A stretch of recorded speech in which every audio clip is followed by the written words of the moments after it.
On refait le H, l'émission exclusivement consacrée au HBC Nantes, chaque semaine dans la HBC Nantes Family. En présence d'invités, supporters, bénévoles, journalistes, nos spécialistes analyseront sans phare l'actualité du HBC Nantes.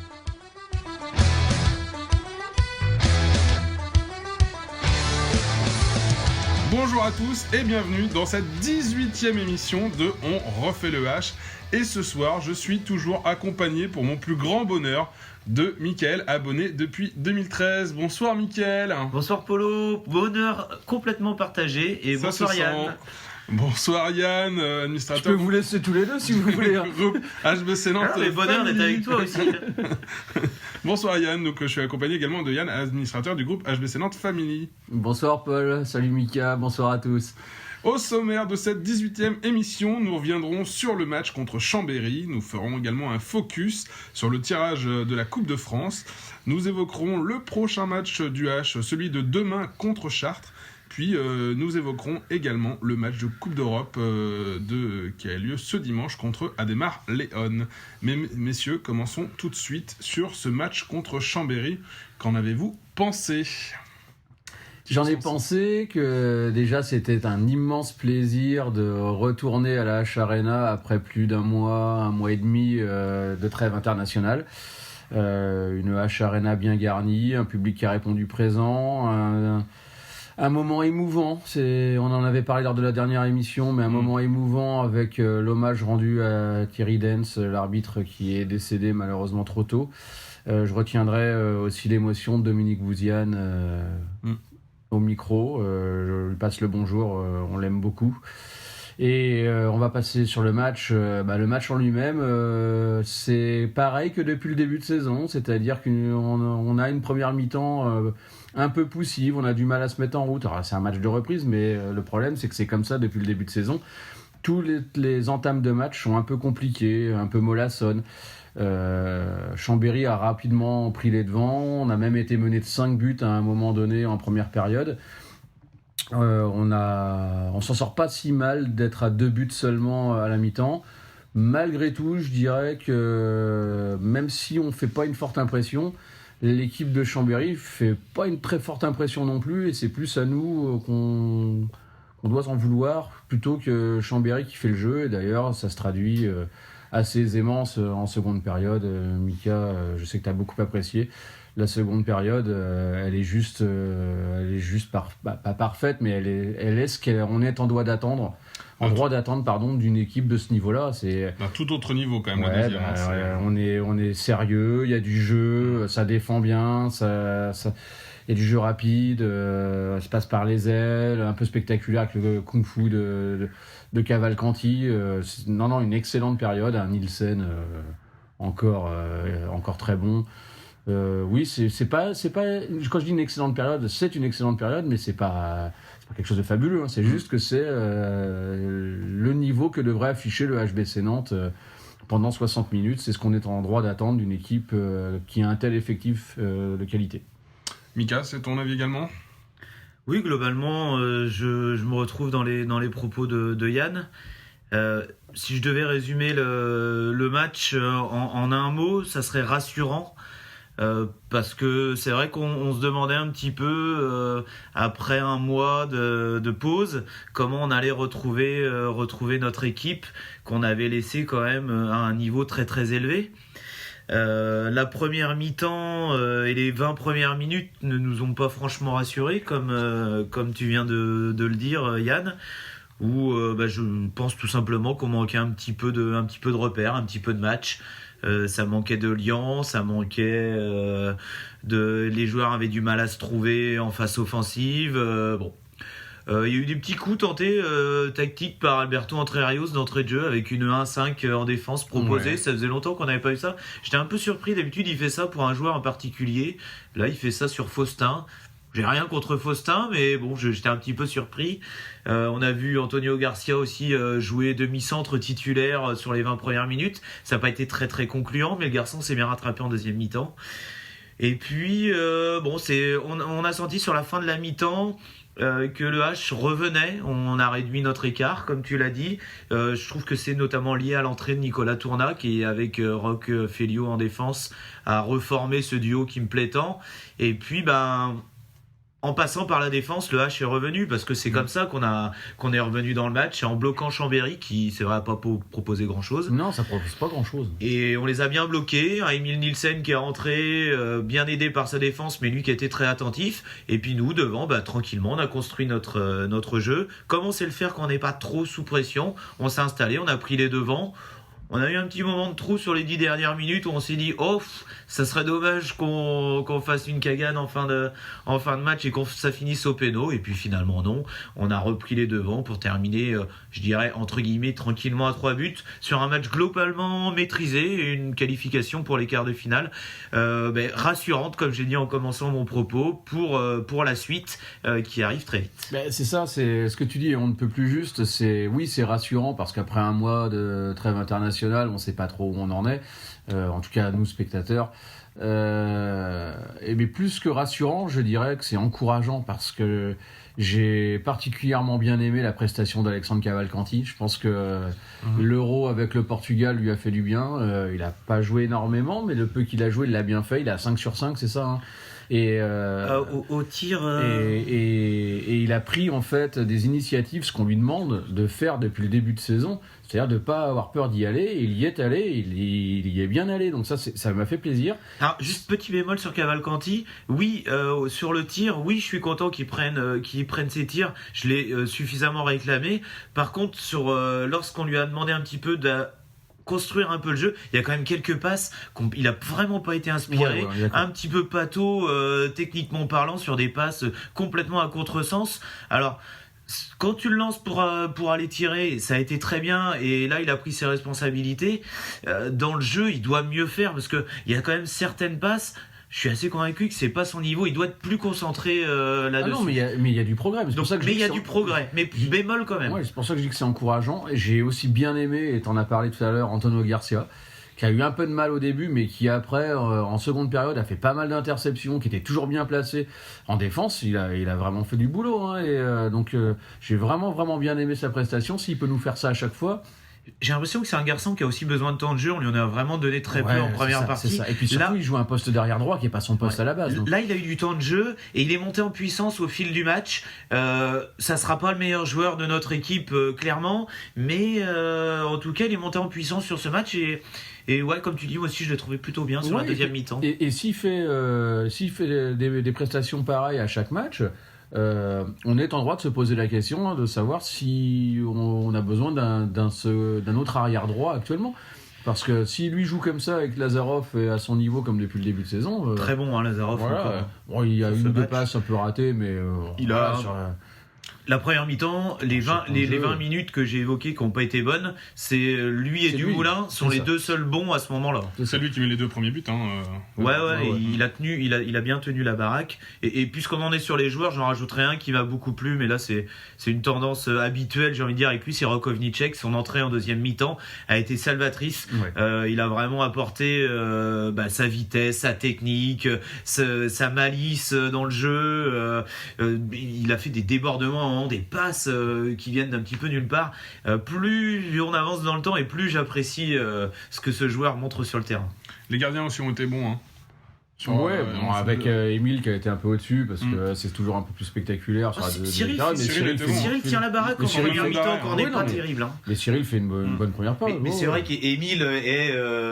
Et il y a un côté avec Emile, c'est que quand il rentre, je sais pas, j'ai l'impression que ça se voit plus, mais il a été vraiment peut-être un peu plus décisif à un moment où il y avait une meilleure défense et Chambéry baissait un peu le pied. Mais bon, le match du Moulin est intéressant aussi. C'est bien, on a nos deux gardiens qui ont l'air en forme, tant mieux.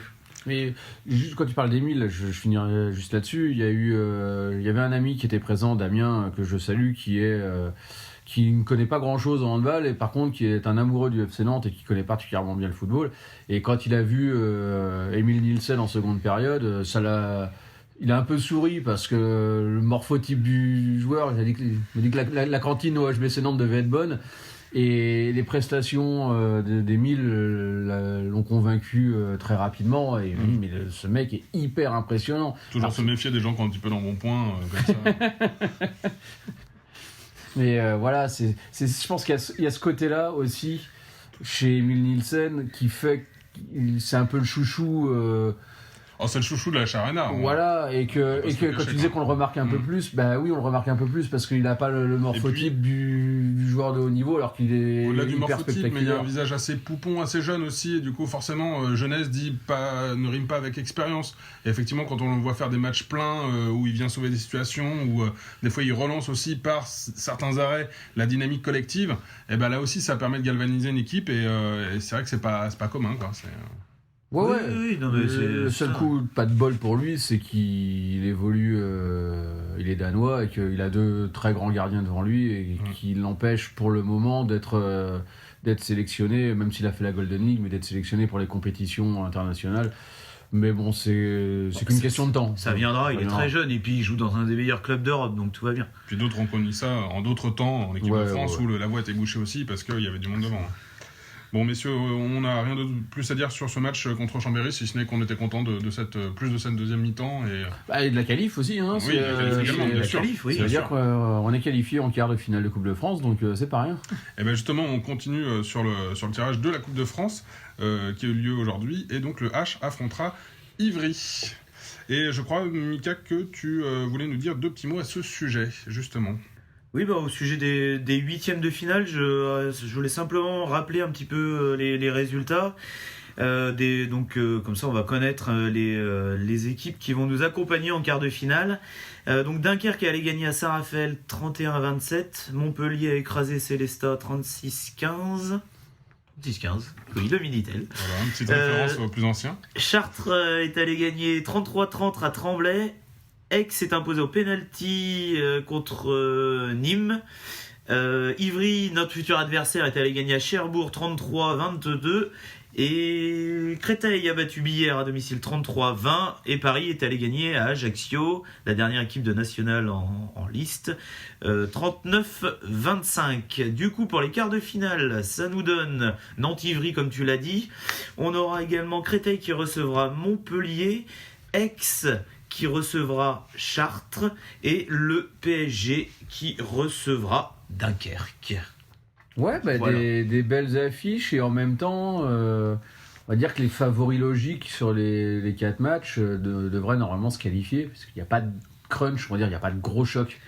Non, c'est ça, exactement. Là, il y a quand même les 4 plus gros restants qui s'évitent. Donc c'est vrai que il y a un Final Four, enfin il y a les 4 derniers, puisqu'il n'y a pas de Final Four en Coupe de France, mais il y a un dernier carré qui se dessine, qui semble évident. Après, attention quand même à la mauvaise surprise. Mais bon, en tout cas, oui, ça peut annoncer du lourd. On notera que Aix est encore en liste après un match un peu fou contre Nîmes où ils ont remonté 6 buts en 5 minutes. C'est dommage, il n'y a pas grand monde qui l'ont vu parce qu'ils l'ont joué dans leur gymnase de 1000 et quelques places parce que c'est pas rentable pour eux de jouer en Coupe de France. Tout le monde ne peut pas devenir un grand club comme il le veut, dommage. J'espère pour eux qu'il y aura un peu plus de monde dans leur arena de Aix parce que c'est là-bas que se jouera la finale. Donc j'espère pour eux que ça sera un petit peu plus rempli. En tout cas, ils sont toujours en liste pour pouvoir participer à cette finale qui leur ferait du bien au moral parce qu'en ce moment, du côté de Aix, j'ai pas l'impression que ça va trop bien. C'est pas qu'une question de morale, je pense que c'est une question de portefeuille, mais c'est les difficultés de des fois les deux sont liés. C'était juste pour piquer gratos. Voilà. Ouais, c'est surtout ça. Quant à nous, parce que c'est quand même un peu plus intéressant que ce club du sud-est de la France. On a tiré Ivry. C'est quand même pas mal. On est plutôt content parce que vu les équipes qui restaient en lice, jouer à domicile, de toute façon, c'était la première chose. C'était c'est une petite victoire déjà. Ah bah ouais, c'est jouer à domicile, c'est ce que tout le monde souhaitait. Alors pour les supporters qui nous écoutent, oui, le match sera compris dans l'abonnement championnat. Arrêtez de poser la question à chaque fois. Même si je vous réponds gentiment. Voilà, là encore, il le dit gentiment. Hein. Mais oui, ça sera. Mais un match de plus à domicile, c'est super. On est content. Comme on en a eu un peu moins du fait de ne pas participer à la Ligue des Champions, dès qu'on peut en ajouter un à domicile, on est très content. De surcroît, quand c'est contre une équipe où on peut se qualifier, on va pas bouder notre plaisir. C'est sûr qu'on aurait peut-être pu apprécier un Nantes-Paris ou un Nantes-Montpellier. Mais après, il y a moins de garanties, tout en respectant Ivry. C'est pas, je dis pas qu'on est qualifié, loin de là. Non, mais les dernières confrontations l'ont montré aussi. Nantes avait généralement pris le dessus sur Ivry. Donc, ouais. Bon. Et puis il y a une vraie différence entre les deux clubs. On aura l'occasion d'en parler la semaine prochaine parce qu'on les joue en championnat la semaine prochaine, d'ailleurs à domicile également. Mais évidemment que c'est un bon tirage. Alors c'est vrai que c'est pas une affiche. C'est moins une affiche que peut l'être le Nantes-Chambéry qu'on a eu ce week-end. Mais là, on est en quart de finale. L'objectif, c'est d'aller le plus loin possible. Si on peut avoir un tour entre guillemets à notre portée, assez largement à notre portée, qu'on s'en prive pas, qu'on aille en demi-finale. En demi-finale, vu le programme qui s'annonce, ça va être du gros. Voilà, on est dans une compétition. L'objectif, c'est d'aller élever la coupe.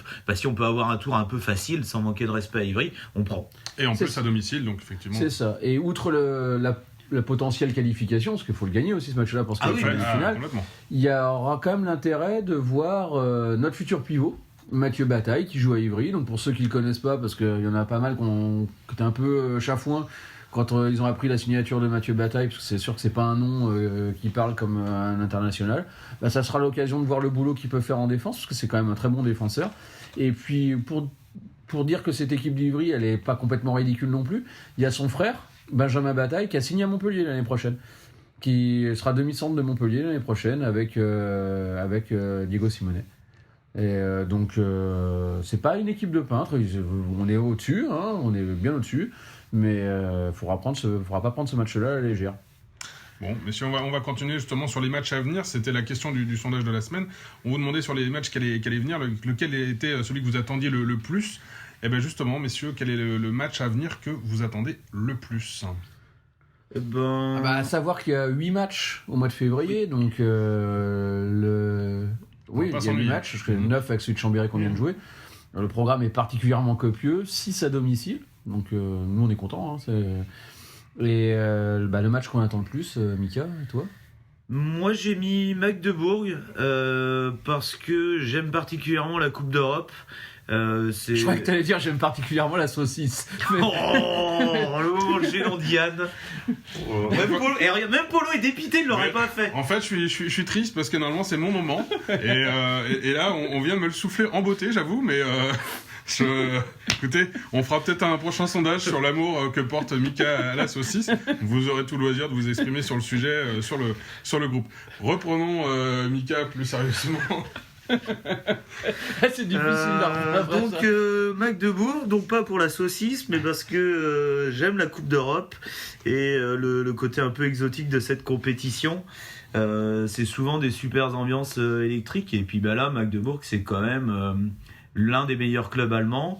Et généralement quand le H reçoit un poids lourd européen, il se passe toujours régulièrement un petit truc. Donc moi c'est plutôt ce match-là que j'attends avec impatience, plus que le match du PSG qui a été plébiscité par vous qui avez voté.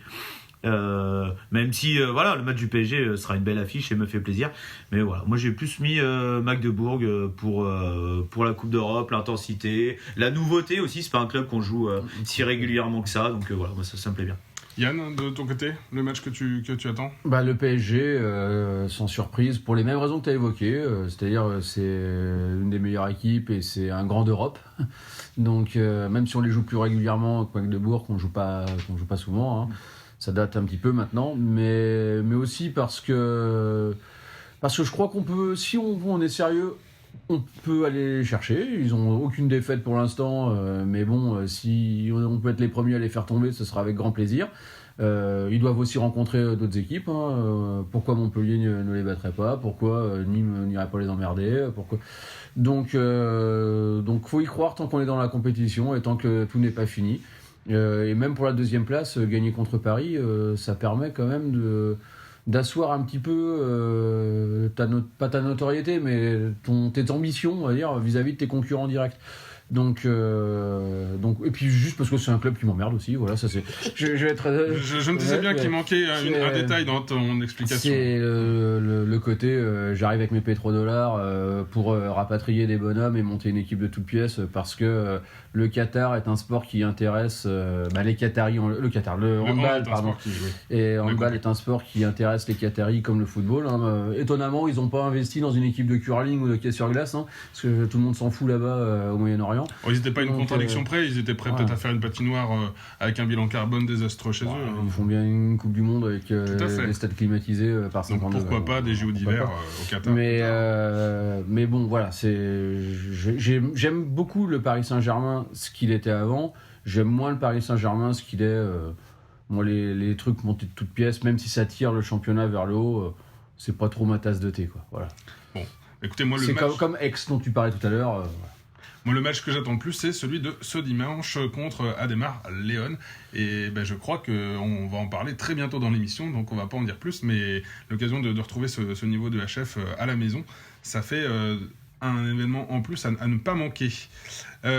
Justement, on va évoquer tout de suite, non pas ce match de dimanche, mais le prochain match du H, à savoir celui de demain contre Chartres. Et alors, messieurs, qu'en attendez-vous ? J'en attends qu'une victoire. Voilà, donc c'est fait pour Yann. Et donc, non mais voilà, je rigolais, si on veut asseoir nos ambitions, comme je disais tout à l'heure, c'est contre des équipes de ce niveau. Et pareil, c'est pas leur manquer de respect, hein, c'est juste qu'on boxe pas la même catégorie, qu'on n'a pas les mêmes ambitions dans le championnat. Surtout à domicile, faut gagner, point, c'est tout. Alors j'entends ce que tu dis, mais sur un match comme ça contre Chartres, sur un adversaire qui est à notre mesure sans être discriminant avec eux, mais est-ce qu'on attend aussi des fois de voir l'effectif tourner, de donner la chance à d'autres joueurs qu'on voit un petit peu moins, de dire tiens c'est peut-être le match, on peut leur donner un peu de temps là de jeu. J'y crois pas. Surtout que dimanche il y a une échéance. Ouais, mais là il y a eu la trêve internationale, les gars n'ont pas joué pendant un mois et demi. Là il y a besoin de les remettre dans le rythme. Ouais, c'est ça. C'est ce que disait parfaitement Dragan Pechmalbek dans une interview dans la presse locale. C'est lui, il attend que ça, de rejouer tous les 3 jours, tout le temps. Et le fait qu'il n'y ait pas eu la Ligue des Champions, ça lui a beaucoup manqué. Alors il y en a qui aiment bien la vie de famille, lui il aime bien les comment on va dire. Mais s'ils sont contingences s'ils sont drogués à la victoire, nous on prend. Non, mais voilà, les contingences d'un sportif de haut niveau et de devoir se trimballer à droite à gauche tous les 3 jours, il a envie de ça et nous aussi. Donc, c'est ce qui les fait vibrer. Puis quand il vibre de victoire, on vibre aussi. C'est ça. Donc là, je pense pas trop que l'équipe va tourner. Sauf si en fonction du résultat durant le match, mais pas au départ. Au départ, ça va être l'équipe qui va faire pas type entre guillemets, mais en tout cas la belle équipe qui peut permettre de prendre un avantage assez conséquent assez rapidement. À partir de là, si l'écart est créé assez rapidement, là ça tournera. Si c'est évident, voilà. Et pas de raison de risquer une blessure et de fatiguer les gars si le trou est fait. Mika, contre Chartres, ton avis ? Oui, juste pour illustrer vos propos sur la différence qu'il y a entre notre équipe et eux, Chartres, ils sont 11e, et c'est 12e attaque, 12e défense.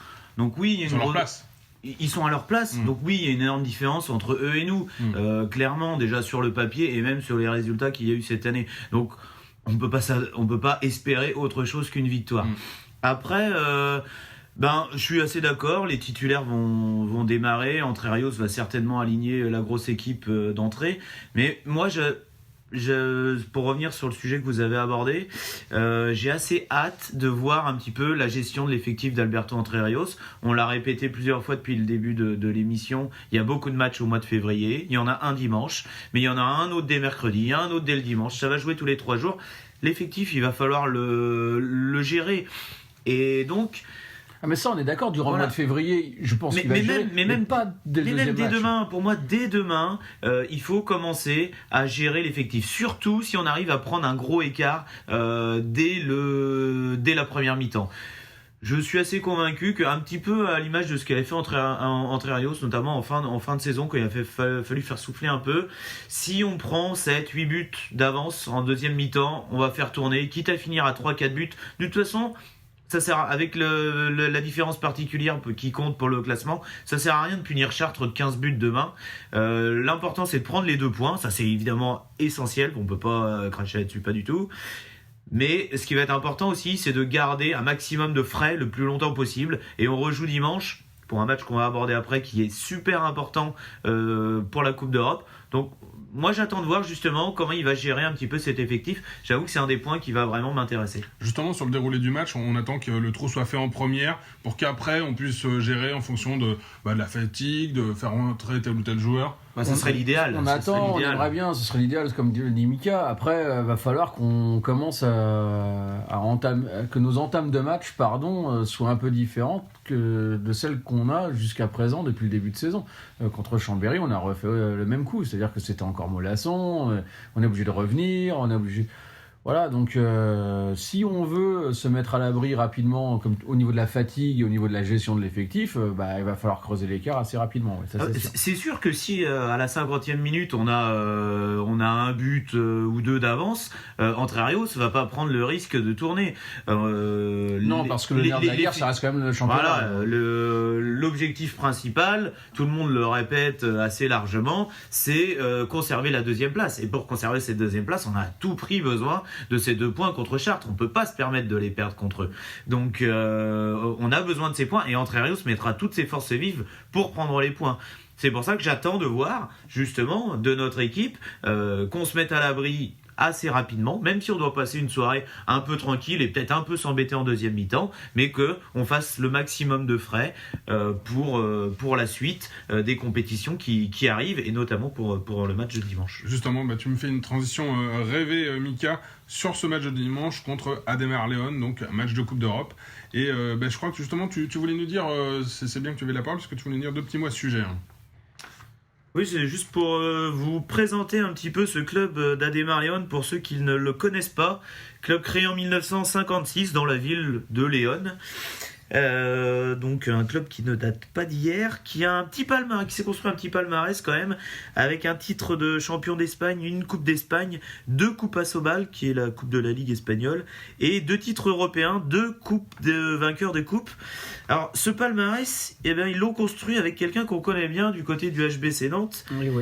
qui s'appelle Monsieur Alberto Entre Rios, qui a joué dans cette équipe de 1998 à 2001 et donc qui a participé au titre de champion d'Espagne, à une Coupe d'Europe et à une Coupe Asobal, ce qui est quand même la moitié des titres de cette équipe. Donc je pense que c'est plutôt un joueur qui a marqué cette équipe. Du côté d'Ademar León, ils sont un petit peu tombés dans le trou avant de bien revenir ces dernières années. Ils ont cumulé les places sur le podium, même si l'année dernière ils n'ont terminé que 4e. C'est pour ça qu'ils n'ont pas joué la Ligue des Champions, contrairement aux 2 précédentes saisons. Cette saison, ils sont en ce moment, comme nous, 2e du championnat après la phase aller, qui n'a pas encore repris du côté de l'Espagne. Ouais. Ça va reprendre justement mercredi, donc demain. Eux aussi joueront, ils auront un match beaucoup plus compliqué parce qu'ils se déplaceront du côté du 3e Bidasoa Irún qu'on a joué récemment en match amical. Donc voilà, n'hésitez pas à suivre le résultat et les performances de cette équipe, ça vous dira un petit peu la tendance actuelle du côté d'Ademar León. Donc comme je le disais, ils sont 2e de Liga avec 26 points, c'est-à-dire 13 victoires et 2 défaites, donc un très très joli bilan. Et puis en Coupe d'Europe, ils ont dû passer 2 tours, contrairement à nous, puisqu'ils sont rentrés dès le 2e tour préliminaire. Ils ont battu les Serbes de Vojvodina. Vojvodina, voilà, excusez-moi, je laisse l'expert nous le dire avec l'accent qu'il faut, que je n'ai pas. Ils avaient remporté facilement les 2 matchs. Et puis c'était plus compliqué au 3e tour, un petit peu comme nous, contre Balatonfuredi, les Hongrois, puisqu'ils avaient perdu à l'aller là-bas 30-27 avant de s'imposer 29-21 au retour. C'est une équipe qui est très très habituée à la Coupe d'Europe, qui joue très bien au ballon et qui est très très bien dans son championnat, donc il y a les moyens de nous poser pas mal de problèmes. Je terminerai juste cette petite introduction en citant un joueur. Vous savez que j'aime bien aller dénicher des petits joueurs comme ça. J'ai pas pris trop de risques, j'ai pris leur meilleur buteur. Il s'appelle David Fernandez Alonso.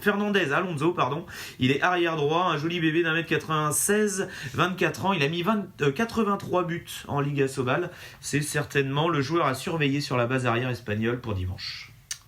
Alonso, oui, un joueur qui doit aller vite. Et Yann, oui, il ne pouvait pas rester sans faire un moment gênant. La jalousie était trop forte, effectivement, le moment gênant est revenu. Yann, oui, qu'attendre de cet adversaire, si ce n'est qu'effectivement, comme le disait Mickaël, ils sont quand même bien classés. Faut pas les prendre à la légère, quoi. Alors, je vais faire la même. Non, faut pas les prendre à la légère. T'as complètement raison. C'est une belle équipe.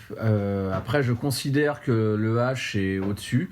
le championnat de Lidl Star League est quand même largement plus... Le niveau du championnat de Lidl Star League, est largement plus élevé que la Liga Asobal. On sait qu'il y a Barcelone et puis tous les autres derrière. On pourrait nous rétorquer que nous on a Paris et puis il y a les autres derrière. C'est pas si simple quand même chez nous, quoi. Le championnat d'Espagne, c'est quand même plus que c'était. Alors Léon, oui, c'est une belle équipe, oui, ça fait la Coupe d'Europe, oui, ça faisait la Ligue des Champions, mais c'est quand même une équipe qui est largement à notre portée. Finalement, moi, c'est pas l'équipe qui me pose problème, puisque je pense que si on est sérieux et qu'on joue à notre niveau, on gagnera ce match. C'est surtout le match en lui-même, c'est-à-dire le premier match de la Coupe EHF, de ce groupe de Coupe EHF, et c'est là que ça devient déjà capital. C'est-à-dire que si tu te foires chez toi à domicile contre une équipe qui est supposée être moins bonne, tu te mets quand même une épine dans le pied. Donc, ce que je comprends à vous écouter, je te coupe, mais en fait c'est plus une dynamique.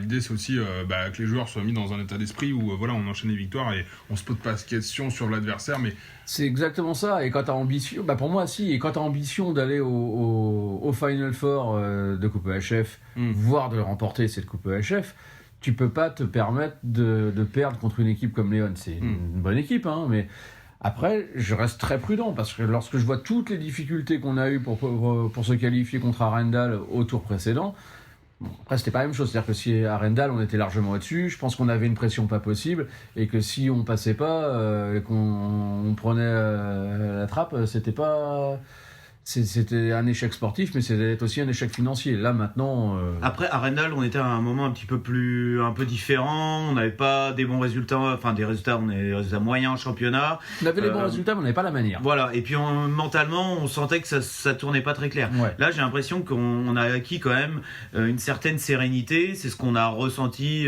sur les derniers matchs. Donc je crois qu'on va pas l'aborder de la même manière. Par contre, moi je suis d'accord, ce match-là pour moi c'est pratiquement le plus important. Quand on regarde la composition de la poule, Magdebourg, quoi qu'on en dise, au vu de l'effectif et un meilleur effectif que nous, je dis pas qu'on les battra pas et qu'on finira pas premier de la poule, mais pour moi Magdebourg est le favori logique au vu de l'effectif de ce groupe. Nous on est le deuxième logique et en troisième position on a Ademar León. C'est-à-dire que au vu quand on sait que seuls les deux premiers et encore que les meilleurs deuxièmes vont se qualifier, on peut pas se rater à domicile contre cette équipe d'Ademar León. On n'a pas de joker, donc dès dimanche, s'il devait y avoir une catastrophe, alors on aura encore 5 matchs pour se rattraper, mais on se tirerait une énorme balle dans le pied. Donc le match de dimanche, pour moi, il est absolument essentiel. On doit le gagner, on doit faire un bel écart, parce que cette équipe d'Ademar León, c'est une des équipes qui est vraiment dangereuse pour venir nous contester la place en quart de finale. Et justement, par rapport à ce que tu viens de nous dire, est-ce que par rapport au match de demain contre Chartres, est-ce que certains joueurs vont y aller, on va dire, sans prendre de risques, justement parce qu'il y a cette échéance décisive de dimanche face à Léon, ou vous ne pensez pas que c'est... Non. Ce sont deux compétitions différentes et les deux le club a des objectifs très élevés dans les deux. Le fait de vouloir rester de conserver cette deuxième place en Lidl Star League, c'est l'objectif même numéro 1, quoi, parce que ça voudrait dire une qualification, alors ça sera sur dossier toujours, mais bon, ça voudrait dire une qualification en Champions League, et c'est ce que le H essaye de retrouver. Le HF, c'est très bien, on la joue, on a envie d'aller au bout et on a envie de la gagner, on a déjà fait deux finales, si on pouvait cette fois-ci la gagner, ce serait pas mal. Mais les objectifs sont tellement élevés dans ces deux compétitions, et je reviens sur l'interview de Dragan encore une fois, il disait qu'on a un effectif de 16 joueurs professionnels, sans compter les jeunes qui sont derrière. Si on peut pas, à un moment donné, jouer sur les deux tableaux à haut niveau, si on peut, très clairement on peut. Donc, pas de risque de ce côté-là, quoi. On peut jouer, de toute façon demain on va jouer à fond, parce que comme on l'a dit juste avant, l'objectif principal, et tu l'as rappelé Yann, c'est la deuxième place, conserver la deuxième place. Maintenant, j'espère, et j'en suis convaincu, qu'on va rentrer vraiment très fort dans cette compétition, parce que je le répète, et moi je vois même pas au-delà encore, moi je vois déjà le quart de finale, la qualif pour les quarts de finale, on verra si on a le bonheur de s'y qualifier, si on peut aller plus haut et rêver d'un Final Four à Berlin, mais moi déjà je vois la qualif pour les quarts de finale, elle est loin d'être acquise, je le répète, il y a Magdebourg, il y a Ademar-León, et puis il y a nos amis je vais mal le prononcer, désolé, de Vélénier, les Slovènes. Non, tu as bien prononcé. Où il sera pas facile d'aller jouer là-bas, et il y a rien d'acquis dans ce groupe. Ce groupe, il est vraiment très intéressant pour moi. Il y a vraiment des belles équipes, et chaque week-end va être de compétition va être intéressant. Et je suis assez ravi de retrouver la Coupe d'Europe et de vibrer un petit peu le week-end avec mon équipe. Mais voilà, moi j'ai hâte d'être au match. Polo, tu l'as choisi dans tes matchs que t'attendais le plus. Tout à fait. J'avoue que moi, si on m'avait demandé le deuxième, j'aurais dit celui-là, parce que cette équipe d'Ademar-León, en plus, elle me plaît bien. Il paraît qu'elle joue très bien au ballon. Donc, je pense qu'on va passer un beau moment dimanche. J'espère que vous serez nombreux. Mais écoutez, je pense qu'on a terminé cette 18e émission. On va peut-être juste terminer avec vos pronostics. Et tu avais quelque chose à nous dire avant, Mika? C'est vrai qu'on n'a pas fait. Même Chartres, on n'a pas fait les pronostics. Non, tout à fait. C'est pour ça que je voulais terminer avec les doubles pronostics. Mais tu voulais nous dire un petit je mot? voulais juste rajouter un petit truc. Oui. Puisque il y a un de nos sujets phares qui va reprendre ce week-end avec le retour de la N1. Ouais. Qui va recommencer. En plus, ça recommence pas n'importe comment. Yann, je sais que ce match va te faire plaisir, puisque c'est le derby Nantes-Rezé. C'est samedi soir. Donc à l'aller, on avait gagné 40-30 là-bas. Bon, le court déplacement. Hein. Donc voilà, nos petits chouchous de la N1 qui sont 4e, qui donc affrontent Rezé, 7e. Voilà, on en parlera évidemment, comme à notre habitude, la semaine prochaine. Mais je voulais simplement leur souhaiter bon courage. Et puis, faites-vous plaisir et faites-nous plaisir, les petits gars. Eh bien, tout à fait, tu as bien raison. Et donc, on va terminer cette 18e émission avec vos pronos. Alors, messieurs, contre Chartres, un score, bon, on l'a compris, une victoire, mais le score, vous mouillez un petit peu. Moi, je verrai un +7. +7 pour toi, Mika, et pour toi, Yann? +5. +5. Écoutez, moi, je pense que ça sera un +6, vous l'aurez compris. Je ne prends aucun risque. Il se fait au milieu comme à chaque fois. J'aime bien me mettre au milieu. Et enfin... Comme l'a rappelé Max après le match de dimanche. C'est vrai. Max, que je salue au passage. Tout à fait. Je sens que l'écoute est très attentive de la part de nos auditeurs. Et concernant ce match contre Léon, Mika, justement, pendant que tu es en train de boire ta bière. Allez, victoire +4. +4. Hein. Et pour toi, Yann? Ouais, +4 aussi, ouais. Eh bien, écoutez, vous allez être surpris de mon pronostic, mais je vois également une victoire de +5. Et donc, écoutez, messieurs, c'était encore une bien belle émission. Merci à vous pour la participation. Merci à vous de nous avoir écoutés. Et puis, on souhaite 2 belles victoires au H cette semaine. Ouais. Bonne soirée à tout le monde. Oui, bonne soirée à tous, à la semaine prochaine et ou au match si on a l'occasion de se croiser. Rendez-vous au match.